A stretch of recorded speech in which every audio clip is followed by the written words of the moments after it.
कोल्हापुरात सलग दुसऱ्या दिवशीही घरगुती गॅस घेण्यासाठी नागरिकांची मोठी गर्दी झाली आहे। कोल्हापूरच्या मंडलिक वसाहत परिसरामध्ये गॅस सिलेंडरसाठी अनेक नागरिक रांगेत आहेत। कालच जिल्हा प्रशासनानं नागरिकांना घरगुती गॅसबाबत कोणीही गर्दी करू नये अशा पद्धतीचं आवाहन केलंय। त्यासाठी सरकारनं घरगुती गॅसला प्राधान्य देत इंडस्ट्री आणि व्यावसायिक गॅस देणंही बंद केलं होतं। मात्र तसं असलं तरी नागरिकांच्या रांगाच पाहायला मिळतात। कालसारखीच आजही कोल्हापूरमध्ये रांगांची परिस्थिती कायम आहे।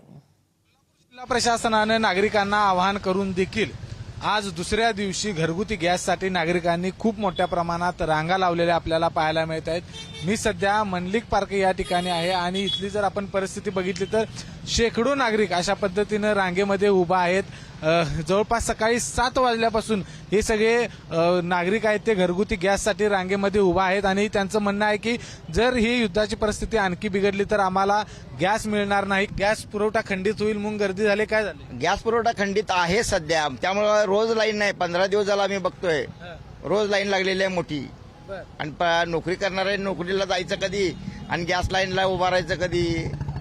हे युद्धाच्या परिस्थितीमुळे युद्धाच्यामुळे झालेलं आहे, दुसरं काय आहे? तिकडून जर आपल्याला जर पुरवठा होत नसेल तर इथं आपल्याला कमी पडणारच आहे। आता सिलेंडरचं एकदम शॉर्टेज झाल्यामुळे लोकांचा तोल सुटला आहे आणि सगळेजण आपल्याला सिलेंडर मिळण्यासाठी धडपडत आहेत। त्यासाठी सकाळी 7 वाजल्यापासून काही जण 6 वाजल्यापासून इथं रांगेत उभे आहेत। पण सरकारने सांगितलेलं आहे की घरगुती गॅससाठी प्राधान्य दिलेलं आहे, तो खंडित होणार नाही म्हणून सांगितलं नाही, ते सगळं ठीक आहे, तरी सुद्धा लोकांचा आता भीती आहे मनात की आपल्याला गॅस मिळेल नाही मिळेल। अशा पद्धतीने कुठलीही गर्दी करण्याची अद्याप ही गरज नाही, कारण केंद्र सरकार असेल राज्य सरकार असेल यावरती लक्ष ठेवून आहे आणि नागरिकांची कुठेही गैरसोय होणार नाही अशा पद्धतीचे नियोजन हे सरकार करताना आपल्याला पाहायला मिळते। कॅमेरामन निलेश शेवाळेसह विजय केसरकर, एबीपी माझा, कोल्हापूर।